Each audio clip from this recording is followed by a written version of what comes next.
Hello my dear student. आज आप लोग केमिस्ट्री के तीसरे चैप्टर रासायनिक बनगति में हम लोग पढ़ने वाले हैं अपक्रिया का औसत वेग क्या होता है। तो हम लोग जानेंगे कि इससे पहले अपक्रिया के औसत वेग से पहले हम लोग अपक्रिया का वेग जानते हैं। तो यहाँ पर औसत वेग हेडिंग पड़ी है, तो इससे पहले हम लोग थोड़ा अपक्रिया के वेग के बारे में भी जानेंगे। हम लोग देखने जा रहे हैं अपक्रिया का क्या है। अपक्रिया का वेग तो डालेंगे हेडिंग 1 मिनट में, ठीक है। तो हम लोग बात करेंगे अपक्रिया का वेग क्या है।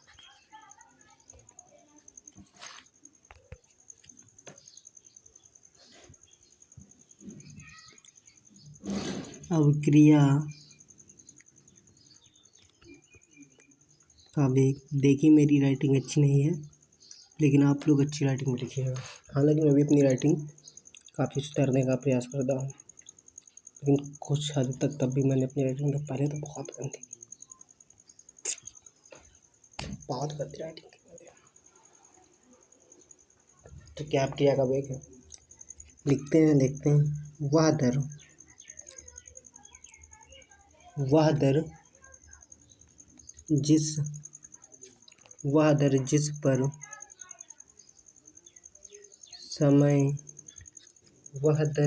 जिस पर समय के साथ साथ क्या है, ऐसे लिखते हुए और हमारे साथ बार बार दोहराते रहेंगे तो ये आपको लिखते हुए ही साथ में याद भी हो जाएगा, और एक दो बार और पढ़ लेंगे तो और अच्छे से क्लियर हो जाएगा, ठीक है। तो क्या है क्या कहें कि वह दर जिस पर समय के साथ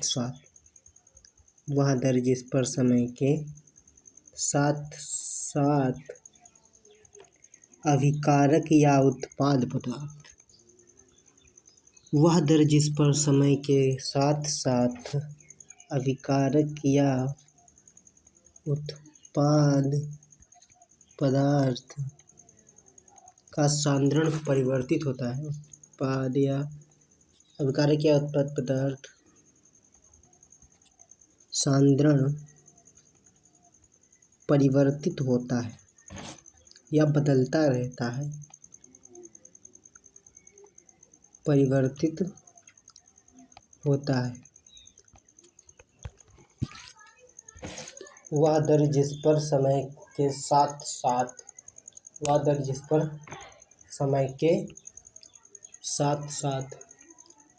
अभिकारक या उत्पाद पदार्थ की सांद्रता का सांद्रण परिवर्तित होता रहता है,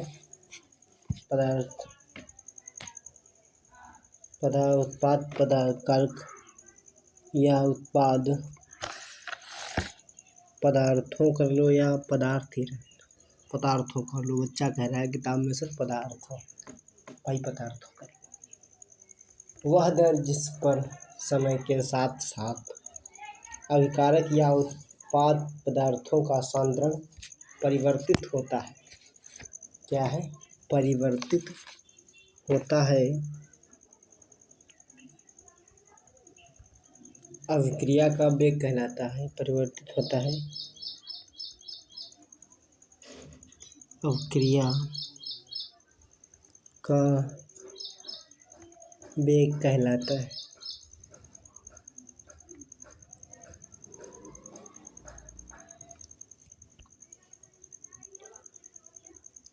वेग कहलाता है।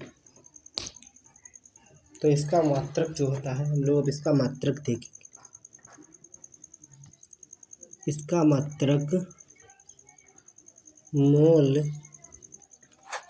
लीटर इनवर्स प्रति सेकंड इनवर्स होता है, जिसको हम लोग मोलर भी कह सकते हैं ना, सॉरी इसको मोलर नहीं कहेंगे। इसका मात्रक mole litre inverse second inverse होता है। सूत्र होता है हमारा अभिक्रिया का वेग बराबर फार्मूला होता है अभिक्रिया के फलस्वरूप अभिकारक के सांद्रण में कमी। अभिक्रिया के फलस्वरूप यानी कि अभिक्रिया के बाद में जो उसके अभिकारक के सांद्रण में कमी हुई है। अभिक्रिया के फलस्वरूप अभिकारक के सांद्रण में कमी के फलस्वरूप अभिकारक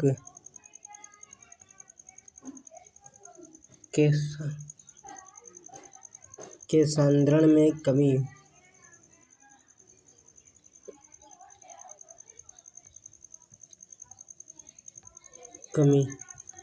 बटे प्रयुक्त समय यानी कि उसमें जो समय लगा है।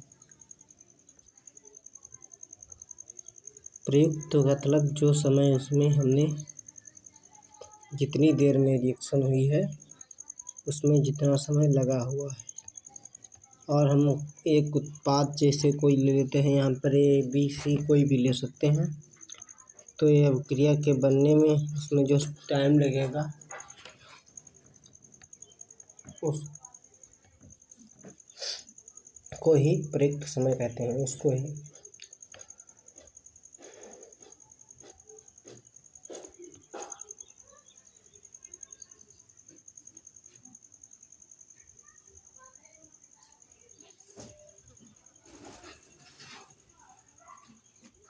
तो हम लोग अगले टॉपिक की ओर चलते हैं। हमारा अगला टॉपिक है औसत वेग क्या है।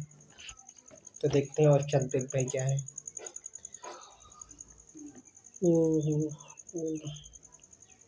औसत वेग एवरेज वेलोसिटी तो है, तो कहते हैं वेलोसिटी। इंग्लिश मेरी थोड़ी अच्छी नहीं है क्योंकि मैं खुद कोई टीचर नहीं हूँ। अगर सच बताऊँ तो मैं भी 12th क्लास का स्टूडेंट हूँ। श्री पालचंद सरस्वती विद्या मंदिर इंटर कॉलेज से पढ़ाई कर रहा हूँ और मुझे बहुत ही अच्छे शिक्षकों का मार्गदर्शन मिलता है। इतने महान शिक्षक हैं हमारे कॉलेज में क्योंकि जितनी तारीफ करो सब कमी है। बहुत महान लोग, कुछ कहा नहीं जा सकता उनके बारे में, इतने महान है। अब आप समझ गए हो कि वो कितने महान हैं। तो हमें लगता है ज़्यादा बताने की ज़रूरत नहीं। चलिए हम अपने आगे टॉपिक की ओर चलते हैं। औसत वेग क्या है तो देखते हैं। किसी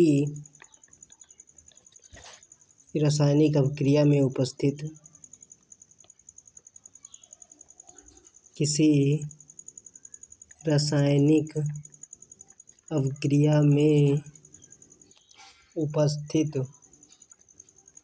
अभिकारक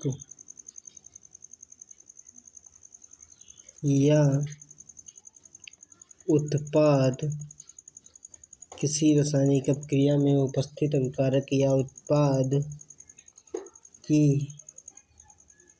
सांद्रता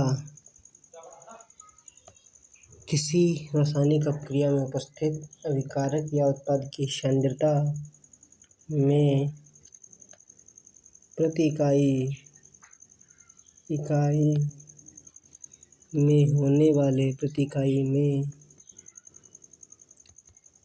होने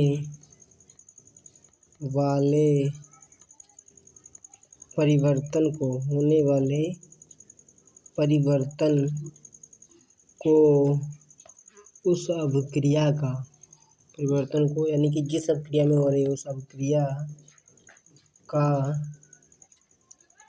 औसत वेग कहते हैं। अभिक्रिया का औसत वेग कहते हैं। यहाँ पे उस ना लगाकर आप अभिक्रिया का औसत वेग भी लिख सकते हैं या उस लगा दे तो चलेगा क्योंकि जिसके बारे में बात कर रही है, जो रिएक्शन दी गई है, उसी का औसत वेग हमको निकालने के लिए दिया जाता है। औसत वेग कहते हैं उस अभिक्रिया का औसत वेग कहते हैं। तो अब तो हमने ये जाना कि औसत वेग क्या होता है। अब थोड़ा इसके बारे में जान लेते हैं। तो हमारा औसत वेग जो होता है इसमें दो होते हैं। कोई हम जैसे क्या कराते हैं, माना जैसे हमने वी नो डैट, क्या होता है इसका मतलब हम जानते हैं। क्या जानते हैं कि माना कोई अभिक्रिया, जैसे हमने मान ली, माना कोई अभिक्रिया है, जैसे इसमें एक प्रोडक्ट जो हमारा होता है और एक हमारा होता है अभिकारक पदार्थ और एक होता है उत्पाद। तो हमने मान लिया ये हमारा क्या है, अभिकारक है, बी हमारा उत्पाद है, ठीक है। ये हमारा अभिकारक पदार्थ है और ये हमारा क्या है, उत्पाद है। औसत वेग का सूत्र होता है, औसत वेग बराबर होता है, तो अगर हम इसको अभिकारक के लिखेंगे तो माइनस अभिकारक के सांद्रण की सांद्रता में परिवर्तन बटे अभिकारक, औसत अभिकारक की सांद्रता, यानी सांद्रता ऐसे लिख देंगे सिंबल में, समझ जाएंगे सांद्रता लिखा है, क्योंकि बार बार बताएंगे तो रिपीट होता है। अभिकारक की सांद्रता परिवर्तन में लगा समय, अभिकारक की सांद्रता में क्या होगा, परिवर्तन, और अपॉन में हो जाएगा इसके परिवर्तन में लगा समय, यानी कि चेंजिंग में कितना टाइम जो लगा है वो इसके अपॉन में रहेगा, परिवर्तन में लगा समय हमारा जो होगा उसको यहाँ पर लिख देंगे। अब इसी प्रकार हम लोग जब लिखेंगे औसत वेग उत्पाद के लिए लिखेंगे तो बस वहाँ पे कुछ नहीं होगा, सेम टू सेम ऐसे ही लिखेंगे, बस यहाँ पे माइनस की जगह हम लोग प्लस कर देंगे।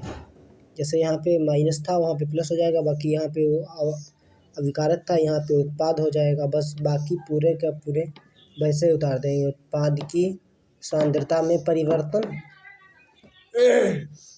और बटे उत्पाद की सांद्रता में परिवर्तन, वैसे के वैसे उतार देंगे, और बटे में हो जाएगा परिवर्तन में लगा समय।